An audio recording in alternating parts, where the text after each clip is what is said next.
ቻይኖቹ በአዲስ አበባ የሰሩት ብዙዎችን ያስደነገጠ ለማመን የሚከብድ ተአምር። ለመሆኑ ከተማዋን ምን ሊያደርጓት ነው? ቤጂንግና አዲስ አበባን ምን አገናኛቸው? ግዙፉ የቻይናው ፎርሲ ካምፓኒ በቦታው ምን ተአምር እየሰራ ነው? ነገሩን በዝርዝር ለማጣራት ወደ ስፍራው አቅንተን ነበር። ቦታው ቦሌ ፍላሚንጎ ሲሆን G+35 ሚክስድ ዩዝ ቤጂንግ ስታንዳርድ አፓርትመንት ሆኖ አግኝተነዋል። ያውም 50% በ20 ዓመት የሚከፈል የባንክ ብድር ተመቻችቶለት በ15% ቅድመ ክፍያ ብቻ የቤት ባለቤት ይሁኑ ይሎታል። ባለ አንድ መኝታ 82 ካሬ ሜትር 7 ሚሊዮን 500 ሺህ ብር፣ ባለ ሁለት መኝታ 104 ካሬ ሜትር አፓርትመንት 9 ሚሊዮን 100 ሺህ ብር፣ ባለ 3 መኝታ 134 ካሬ ሜትር አፓርትመንት 11 ሚሊዮን 700 ሺህ ብር ብቻ።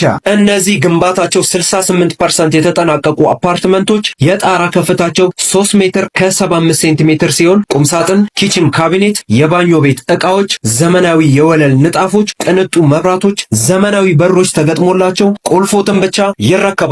ታዲያ የቻይናን የግንባታ ጠበብቶች እጅ ያረፈባቸውን ቤጂንግ ስታንዳርድ የሆኑ አፓርትመንቶችን የግሎ ለማድረግ ሲደውሉ እናመሰግናለን።